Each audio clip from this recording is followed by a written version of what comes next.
It's March 27, 1999. An F-117 Nighthawk tears through the dark, stormy sky, descending over the Serbian countryside. The pilot is Lieutenant Colonel Darrell Zelko, and his mission is to bomb the command center of the Serbian Air Force in Belgrade. This was the headquarters of the force that would try and stop him from his mission that night.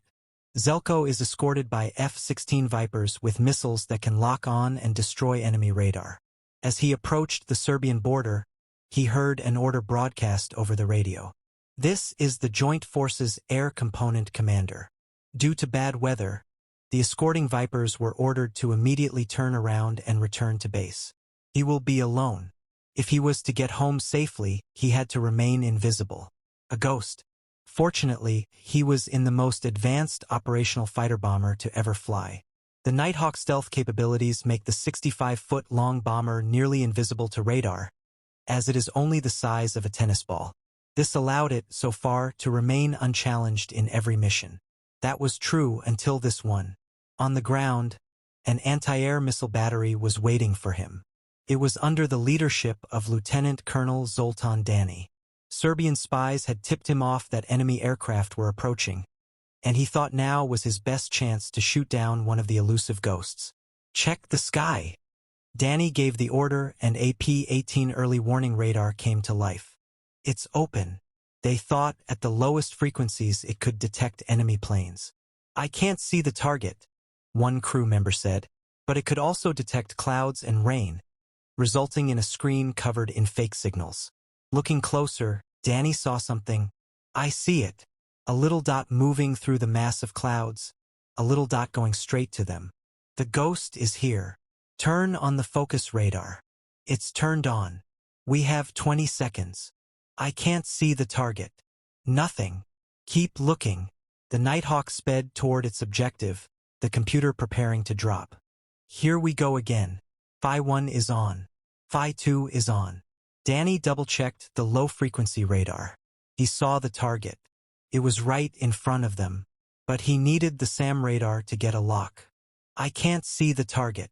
The crew scanned the sky as instructed, but the screens remained dead. Then Zelko opened his bomb bay, raising the Nighthawk's radar signature, just at the wrong moment. "It's mine, it's mine.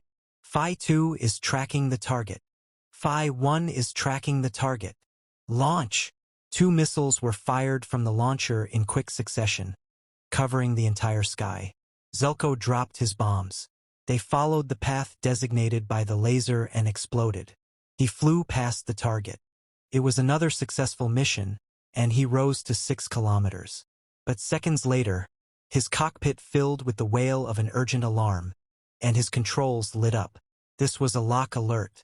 Almost at the same time, he saw 2 missiles light up the clouds below him and then penetrate. They were coming straight at him.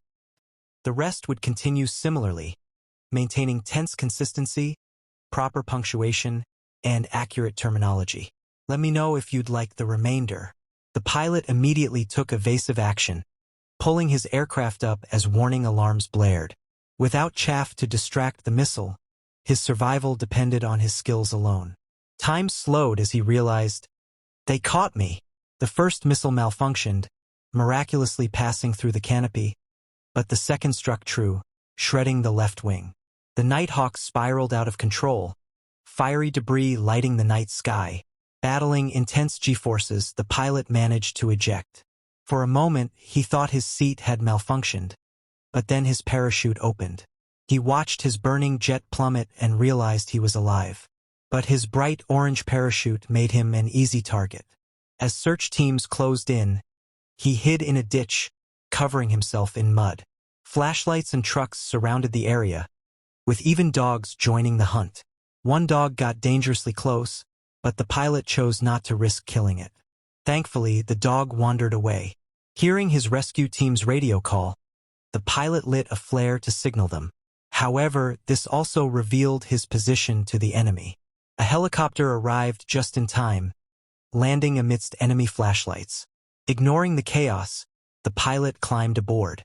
As the helicopter lifted off, enemy forces swarmed the landing site. Despite the tension, the rescue was successful. The Nighthawk's wreckage was later salvaged and displayed in a Serbian museum.